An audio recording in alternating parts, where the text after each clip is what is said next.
ಸ್ನೇಹಿತರೆ ನಮಸ್ಕಾರ. ಮತ್ತೆ ರಾಜ್ಯದ ಮುಖ್ಯವಾದ ಮಾಹಿತಿಗಳನ್ನು ಡೀಟೇಲ್ ಆಗಿ ನೋಡೋಣ. ರಾಜ್ಯದ ಗೃಹಲಕ್ಷ್ಮಿ ಯೋಜನೆ ಹಣ ಕೇಳುವವರು ಕಪ್ಪು ಹಣ ತಂದು ನಿಮ್ಮ ಖಾತೆಗೆ 15 ಲಕ್ಷ ಹಾಕಿದ್ರಾ ಎಂದು ಸಂತೋಷ್ ಲಾಡ್ ಅವರು ಪ್ರಶ್ನೆ ಹಾಕಿದ್ದಾರೆ. ಮತ್ತೊಂದೆಡೆಯಲ್ಲಿ ಬಿಜೆಪಿ ಶಾಸಕ ಯತ್ನಾಳ್ ಅವರ ಬೈಗುಳ ಆರೋಪ ಎಲ್ಲವೂ ಕೂಡ ಪಟ್ಟಿ ಮಾಡಿನಿ, ಶೀಘ್ರವೇ ಉತ್ತರ ಕೊಡ್ತೀನಿ ಎಂದು ವಿಜೇಂದ್ರ ಅವರು ಹೇಳಿಕೆ ಕೊಟ್ಟಿದ್ದಾರೆ. ಎಲ್ಲ ಮಾಹಿತಿಗಳನ್ನು ನೋಡೋಣ ಸ್ನೇಹಿತರೆ.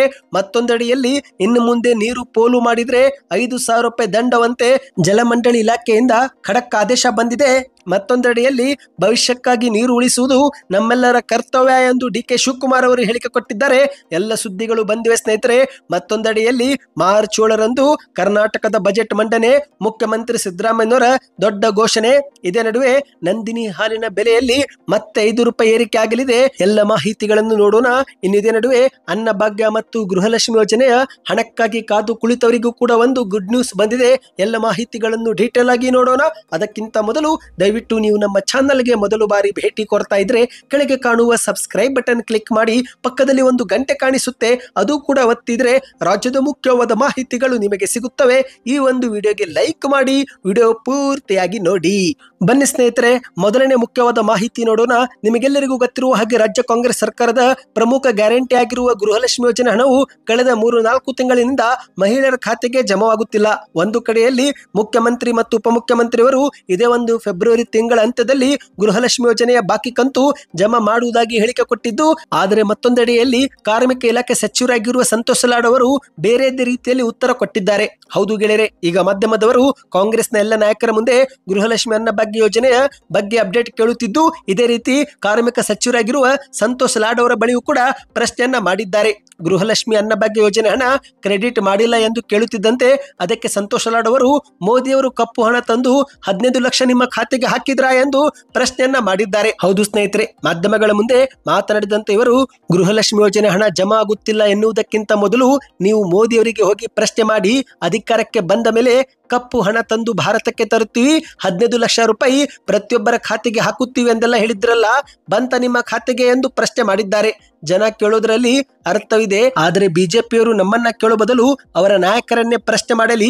ನಮಗೆ ಗೊತ್ತು ಗೃಹಲಕ್ಷ್ಮಿ ಯೋಜನೆ ಹಣ ಬಾಕಿ ಇರುವುದು, ಅದನ್ನು ನಾವು ಕೊಡ್ತೀವಿ ಎಂದು ಸಂತೋಷ್ ಲಾಡ್ ಅವರು ಹೇಳಿಕೆ ಕೊಟ್ಟಿದ್ದಾರೆ. ಇನ್ನಿದೇ ನಡುವೆ ಮಾಧ್ಯಮದವರು ಪ್ರತಿ ತಿಂಗಳು ಗೃಹಲಕ್ಷ್ಮಿ ಯೋಜನೆ ಹಣ ಹಾಕುವುದಕ್ಕೆ ಅದೇನು ಸಂಬಳನ ಎಂದಿರುವ ಸಚಿವ ಕೆ.ಜೆ. ಜಾರ್ಜ್ ಅವರ ಹೇಳಿಕೆ ಬಗ್ಗೆ ಕೇಳಿದಾಗ ಅದಕ್ಕೆ ಏನು ಪ್ರತಿಕ್ರಿಯೆ ಕೊಡದೆ ಜಾರಿಕೊಂಡಿದ್ದಾರೆ. ಒಟ್ಟಿನಲ್ಲಿ ಸ್ನೇಹಿತರೆ, ಗೃಹಲಕ್ಷ್ಮಿ ಯೋಜನೆ ಕುರಿತಂತೆ ಈಗ ರಾಜ್ಯದಲ್ಲಿ ಭಾರಿ ಚರ್ಚೆಗಳು ನಡೆಯುತ್ತಿವೆ. ಇನ್ನು ಈ ಬಗ್ಗೆ ಇನ್ನೂ ಹೆಚ್ಚಿನ ಮಾಹಿತಿ ಬಂದಿದೆ. ಈಗ ಅದಕ್ಕಿಂತ ಮೊದಲು ಮತ್ತೊಂದು ಮುಖ್ಯವಾದ ಮಾಹಿತಿಗೆ ಹೋಗೋಣ ಸ್ನೇಹಿತರೆ. ದಯವಿಟ್ಟು ವಿಡಿಯೋ ಪೂರ್ತಿಯಾಗಿ ನೋಡಿ. ಇಂದು ನಿಮಗೆಲ್ಲರಿಗೂ ಗೊತ್ತಿರುವ ಹಾಗೆ ಬಿಜೆಪಿಯಲ್ಲಿ ರಾಜ್ಯಾಧ್ಯಕ್ಷಕ ಸ್ಥಾನವನ್ನ ಬಿ.ವಾ. ವಿಜೇಂದ್ರ ಅವರಿಗೆ ಕೊಟ್ಟ ದಿನದಿಂದಲೂ ಕೂಡ ಬಿಜೆಪಿಯ ಶಾಸಕ ಯತ್ನಾಳ್ ಮತ್ತು ಹಲವು ನಾಯಕರು ಅಸಮಾಧಾನಕ್ಕೀಡಾಗಿದ್ದಾರೆ. ಒಂದು ಕಡೆಯಲ್ಲಿ ಬಿಜೆಪಿ ರಾಜ್ಯಾಧ್ಯಕ್ಷಕ ಸ್ಥಾನದಿಂದ ಬಿ.ವಾ. ವಿಜೇಂದ್ರ ಅವರನ್ನು ಹೇಗಾದ್ರೂ ಮಾಡಿ ಕೆಳಗಿಳಿಸಬೇಕು ಎಂದು ಶಾಸಕ ಯತ್ನಾಳ್ ಅವರು ಮೇಲಿಂದ ಮೇಲೆ ವಾಗ್ದಾಳಿ ಮಾಡುತ್ತಿದ್ದು, ಈಗ ಈ ಒಂದು ಗುದ್ದಾಟ ಹೈಕಮಾಂಡ್ ಅಂಗಳ ಮುಟ್ಟಿದೆ. ಒಂದು ಕಡೆಯಲ್ಲಿ ಹೈಕಮಾಂಡ್ ನಾಯಕರು ಕೂಡ ಈ ಬಗ್ಗೆ ಯಾರು ಮಾತನಾಡಬಾರದು ಎಂದು ಯತ್ನಾಳ್ ಅವರಿಗೂ ಕೂಡ ನೋಟಿಸ್ ಕೊಟ್ಟಿದ್ದಾರೆ ಎಂದು ಕೂಡ ಹೇಳಲಾಗುತ್ತಿದೆ. ಹೌದು ಗೆಳೆಯರೆ, ಈಗ ಇದೇ ನಡುವೆ ಬಿಜೆಪಿಯ ಶಾಸಕರಾಗಿರುವ ಯತ್ನಾಳ್ ಅವರ ವಾಗ್ದಾಳಿಗೆ ವಿಜೇಂದ್ರ ಅವರು ಕೂಡ ಖಡಕ್ ಆಗಿ ಉತ್ತರ ಕೊಟ್ಟಿದ್ದಾರೆ. ಹೌದು, ಇತ್ತೀಚೆಗೆ ಕೇಂದ್ರದ ಶಿಸ್ತು ಸಮಿತಿ ಶೋಕಾಸ್ ನೋಟಿಸ್ ಕೊಟ್ಟಿದ್ದಾರಾ ಎಂದು ಹೇಳಿದಾಗ ಅದನ್ನ ವಿಜೇಂದ್ರ ಅವರನ್ನೇ ಕೇಳಿ, ಅಂತಹ ಹಲ್ಕ ಕೆಲಸ ಅವನದ್ದೇ ಆಗಿರುತ್ತೆ ಎಂದು ಯತ್ನಾಳ್ ಅವರು ಏಕವಚನದಲ್ಲಿ ವಾಗ್ದಾಳಿ ಮಾಡಿದ್ರು.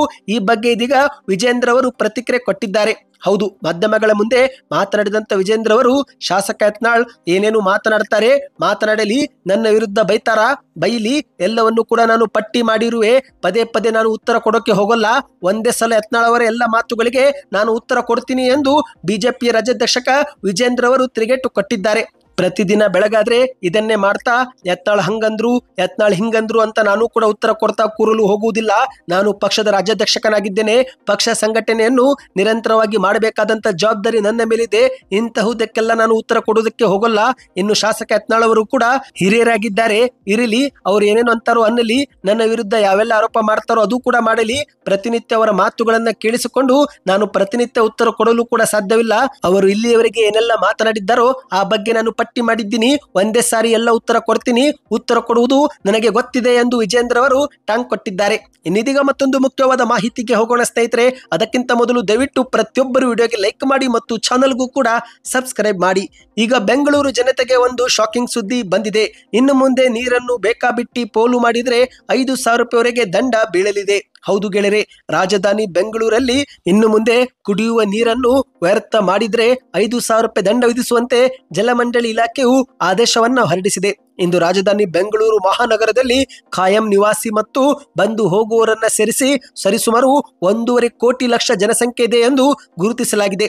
ಪ್ರತಿಯೊಬ್ಬರಿಗೂ ಕೂಡ ಕುಡಿಯುವ ನೀರನ್ನು ಪೂರೈಕೆ ಮಾಡುವುದು ಅತಿ ಅವಶ್ಯಕವಾಗಿದ್ದು, ಹಾಗಾಗಿ ಇನ್ನು ಮುಂದೆ ಕುಡಿಯುವ ನೀರು ಸುಖ ಸುಮ್ಮನೆ ವ್ಯರ್ಥ ಮಾಡಿದರೆ 5,000 ರೂಪಾಯಿ ದಂಡ ಹಾಕಿ ಎಂದು ಜಲಮಂಡಳಿ ಇಲಾಖೆಯು ಆದೇಶವನ್ನ ಹೊರಡಿಸಿದೆ. ಹೌದು, ಬೆಂಗಳೂರು ನಗರದಲ್ಲಿ ನೀರನ್ನು ಪೋಲು ಮಾಡುವುದನ್ನು ತಡೆಗಟ್ಟಲು ಅವಶ್ಯಕ ಇರುವ ಕಾರಣ ಮನಗೊಂಡು ಕುಡಿಯುವ ನೀರನ್ನು ಸಾರ್ವಜನಿಕರು ಮಿತವಾಗಿ ಬಳಸುವಂತೆ ಮತ್ತು ಸುಖ ಸುಮ್ಮನೆ ವ್ಯರ್ಥ ಮಾಡದಂತೆ ಈ ಒಂದು ಹೊಸ ಆದೇಶವನ್ನ ಹೊರಡಿಸಲಾಗಿದೆ. ಇನ್ನು ಮುಂದೆ ಕುಡಿಯುವ ನೀರನ್ನು ವಾಹನಗಳ ಸ್ವಚ್ಛತೆಗೆ ಬಳಸುವಂತಿಲ್ಲ, ಕೈದೋಟಕ್ಕೆ ಬಳಸುವಂತಿಲ್ಲ, ಕಟ್ಟಡ ನಿರ್ಮಾಣ ಕಾರ್ಯಕ್ಕೂ ಕೂಡ ಬಳಸುವಂತಿಲ್ಲ. ಇನ್ನು ಕುಡಿಯುವ ನೀರಿನಿಂದ ಮನೋರಂಜಕವಾದಂತಹ ಕಾರಂಜಿಯಂತಹ ಆಕರ್ಷಕ ವ್ಯವಸ್ಥೆಯೂ ಕೂಡ ಮಾಡುವಂತಿಲ್ಲ ಎಂದು ಹೇಳಲಾಗುತ್ತಿದೆ ಸ್ನೇಹಿತರೆ.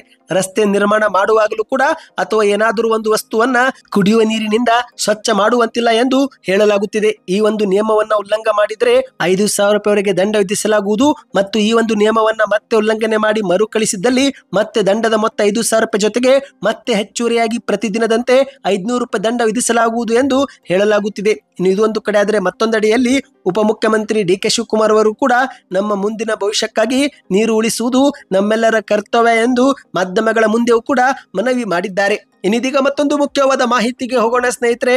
ಈಗ ಮಾರ್ಚ್ 7ರಂದು ಕರ್ನಾಟಕ ಸರ್ಕಾರದ ಬಜೆಟ್ ಮಂಡನೆ ಆಗಲಿದೆ. ಹೌದು ಗೆಳೆಯರೆ, ಮಾಹಿತಿಯ ಪ್ರಕಾರ ಮಾರ್ಚ್ 3ರಿಂದಲೇ ವಿಧಾನಮಂಡಲದ ಅಧಿವೇಶನ ಆರಂಭವಾಗಲಿದ್ದು ಮಾರ್ಚ್ 7ರಂದು ರಾಜ್ಯದ ಬಜೆಟ್ ಮಂಡನೆ ಆಗಲಿದೆ ಎಂದು ಸ್ವತಃ ಮುಖ್ಯಮಂತ್ರಿ ಸಿದ್ದರಾಮಯ್ಯನವರು ಮಾಧ್ಯಮಗಳ ಮುಂದೆ ಸ್ಪಷ್ಟಪಡಿಸಿದ್ದಾರೆ. ಹೌದು, ಇಂದು ವಿಧಾನಸೌಧದ ಪೂರ್ವಭಾವಿ ಬಜೆಟ್ ಸಭೆ ಬಳಿಕ ಮಾತನಾಡಿದಂತ ಮುಖ್ಯಮಂತ್ರಿಯವರು ಮಾರ್ಚ್ 3ರಿಂದಲೇ ರಾಜ್ಯದಲ್ಲಿ ವಿಧಾನಮಂಡಲದ ಅಧಿವೇಶನ ಆರಂಭವಾಗುತ್ತೆ, ನಂತರ ಮಾರ್ಚ್ 7ರಂದು ರಾಜ್ಯದ ಬಜೆಟ್ ಅನ್ನ ಮಂಡಿಸುತ್ತೇವೆ ಎಂದು ಹೇಳಿಕೆಯನ್ನು ಕೊಟ್ಟಿದ್ದಾರೆ. ಇನ್ನು ಇದೇ ನಡುವೆ ಇದೇ ಒಂದು ಬಜೆಟ್ ಪೂರ್ವಭಾವಿ ಸಭೆ ಬಗ್ಗೆ ಸ್ವತಃ ಮುಖ್ಯಮಂತ್ರಿಯವರು ಒಂದು ಟ್ವೀಟ್ ಕೂಡ ಮಾಡಿದ್ದಾರೆ. ಆ ಒಂದು ಟ್ವೀಟ್ ಕೂಡ ನೀವು ನೋಡ್ತಿರಬಹುದು ಸ್ನೇಹಿತರೆ. ಇದು ರಾಜ್ಯದ ಮುಖ್ಯಮಂತ್ರಿಯವರೇ ಮಾಡಿದ ಟ್ವೀಟ್ ಆಗಿದೆ. ವಿಧಾನಸೌಧದ ಸಮ್ಮೇಳನ ಸಭಾಂಗಣದಲ್ಲಿ ಇಂದು ರೈತ ಸಂಘದ ಮುಖಂಡರೊಂದಿಗೆ 2025-26ನೇ ವರ್ಷದ ಬಜೆಟ್ನ ಪೂರ್ವಭಾವಿ ಸಭೆ ನಡೆಸಿ ರೈತ ಸಮುದಾಯದ ಕುಂದು ಕೊರತೆ ಮತ್ತು ಬೇಡಿಕೆಗಳನ್ನು ಆಲಿಸಿದೆ.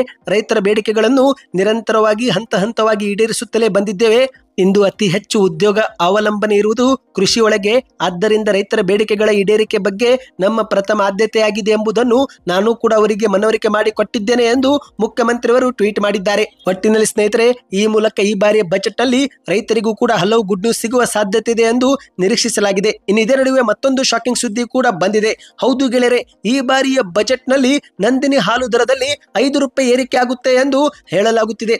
ಗ್ರಾಹಕರು ಈಗಾಗಲೇ ಅಗತ್ಯ ವಸ್ತುಗಳ ಬೆಲೆ ಹೆಚ್ಚಳದಿಂದ ಕಂಗಾಲಾಗಿ ಹೋಗಿದ್ದು ಇದೀಗ ಹಣಕಾಸು ಒತ್ತಡ ಮತ್ತಷ್ಟು ಎದುರಿಸಬೇಕಾಗಿರುವ ಪರಿಸ್ಥಿತಿ ಬಂದಿದೆ. ಹೌದು, ಏಕೆಂದ್ರೆ ಇದೇ ಒಂದು ಮಾರ್ಚ್ 7ರ ಕರ್ನಾಟಕದ ಬಜೆಟ್ ಮಂಡನೆ ನಂತರ ನಂದಿನಿ ಹಾಲಿನ ದರದಲ್ಲಿ 5 ರೂಪಾಯಿ ಹೆಚ್ಚಳವಾಗಲಿದೆ ಎಂದು ಹೇಳಲಾಗುತ್ತಿದೆ. ಹೌದು, ಈಗಾಗಲೇ ಸರ್ಕಾರಕ್ಕೆ ಈ ಕುರಿತಂತೆ ಪ್ರಸ್ತಾವನೆಯೂ ಕೂಡ ಸಲ್ಲಿಕೆ ಮಾಡಲಾಗಿದ್ದು ಶೀಘ್ರವೇ ಹಾಲಿನ ದರದಲ್ಲಿ ಮತ್ತೆ 5 ರೂಪಾಯಿ ಏರಿಕೆ ಆಗಲಿದೆ ಎಂದು ಹೇಳಲಾಗಿದೆ. ಒಂದು ಕಡೆಯಲ್ಲಿ ಏಪ್ರಿಲ್ ತಿಂಗಳಿನಿಂದ ವಿದ್ಯುತ್ ದರವೂ ಕೂಡ ಏರಿಕೆ ಆಗುತ್ತೆ ಎಂದು ಹೇಳಲಾಗುತ್ತಿತ್ತು. ಆದರೆ ಈಗ ಇದೇ ನಡುವೆ ಹಾಲಿನ ಬೆಲೆಯಲ್ಲೂ ಕೂಡ ಮತ್ತೆ ಏರಿಕೆ ಆಗಲಿದೆ ಎಂದು ಹೇಳಲಾಗಿದೆ. ಇದಕ್ಕೆ ನಿಮ್ಮ ಅನಿಸಿಕೆಯನ್ನು ಕಮೆಂಟ್ ಮಾಡಿ. ಇನ್ನಿದೀಗ ಕೊನೆಯ ಮುಖ್ಯವಾದ ಮಾಹಿತಿಗೆ ಹೋಗೋಣ ಸ್ನೇಹಿತರೆ. ಈಗ ರಾಜ್ಯದ ಜನಪ್ರಿಯ ಗ್ಯಾರಂಟಿಗಳಾಗಿರುವ ಅನ್ನಭಾಗ್ಯ ಮತ್ತು ಗೃಹಲಕ್ಷ್ಮಿ ಯೋಜನೆ ಹಣವು ಕಳೆದ 3 ತಿಂಗಳಿನಿಂದ ಬಾಕಿ ಉಳಿದುಕೊಂಡಿದ್ದು ಶೀಘ್ರವೇ ಈ ಒಂದು ಹಣ ಮಹಿಳೆಯರ ಖಾತೆಗೆ ಜಮಾವಾಗಲಿದೆ. ಹೌದು ಗೆಳೆಯರೆ, ಇದೀಗ ಸ್ವತಃ ಸಚಿವೆ ಲಕ್ಷ್ಮೀ ಹೆಬ್ಬಾಳ್ಕರ್ ಅವರು, ಮುಖ್ಯಮಂತ್ರಿ ಸಿದ್ದರಾಮಯ್ಯನವರು ಮತ್ತು ಉಪಮುಖ್ಯಮಂತ್ರಿ ಡಿ.ಕೆ. ಶಿವಕುಮಾರ್ ಅವರು ಈ ಒಂದು ಹಣವನ್ನ ಜಮಾ ಮಾಡುತ್ತೇವೆ ಎಂದು ಮಾಧ್ಯಮಗಳ ಮುಂದೆ ಸ್ಪಷ್ಟಪಡಿಸಿದ್ದಾರೆ. ಇಲ್ಲಿಯವರೆಗೆ ಹಣ ಹಾಕಿದ್ದೇವೆ ಎಂದ ಮೇಲೆ ಮುಂದೆಯೂ ಕೂಡ ಹಣ ಜಮಾ ಮಾಡುತ್ತೇವೆ ಎಂದು ಸ್ವತಃ ಮುಖ್ಯಮಂತ್ರಿಯವರು ಹೇಳಿಕೆಯನ್ನು ಕೊಟ್ಟಿದ್ದು, ಆದರೆ ಇದೀಗ ಈ 2 ಗ್ಯಾರಂಟಿಗಳಲ್ಲಿ ಒಂದು ಗ್ಯಾರಂಟಿ ಬದಲಾವಣೆ ಆಗಲಿದೆ. ಹೌದು, ಗೃಹಲಕ್ಷ್ಮಿ ಯೋಜನೆ ಹಣವು ಪ್ರತಿ ತಿಂಗಳು ಮತ್ತೆ 2,000 ರೂಪಾಯಿ ಸಿಗಲಿದೆ. ಆದರೆ ಅನ್ನಭಾಗ್ಯ ಯೋಜನೆಯಡಿಯಲ್ಲಿ ಜಮಾವಾಗುತ್ತಿರುವ ಹಣ ಈಗ ಬಂದ್ ಆಗಲಿದೆ. ರಾಜ್ಯ ಸರ್ಕಾರದಿಂದ ಅಧಿಕೃತ ಆದೇಶವೂ ಕೂಡ ಪ್ರಕಟವಾಗಿದೆ. ಇದೇ ಒಂದು ತಿಂಗಳ ಅಂತ್ಯದಿಂದಲೇ ಅನ್ನಭಾಗ್ಯ ಯೋಜನೆಯಡಿಯಲ್ಲಿ 10 ಕೆಜಿ ಅಕ್ಕಿ ಕೊಡಲು ರಾಜ್ಯ ಸರ್ಕಾರ ಮುಂದಾಗಿದೆ. ವಿಧಾನಸಭಾ ಚುನಾವಣೆ ಮುನ್ನವೂ ಕೂಡ ಅಧಿಕಾರಕ್ಕೆ ಬಂದ್ರೆ 10 ಕೆಜಿ ಅಕ್ಕಿ ಕೊಡುವುದಾಗಿನೇ ಘೋಷಣೆ ಮಾಡಲಾಗಿತ್ತು.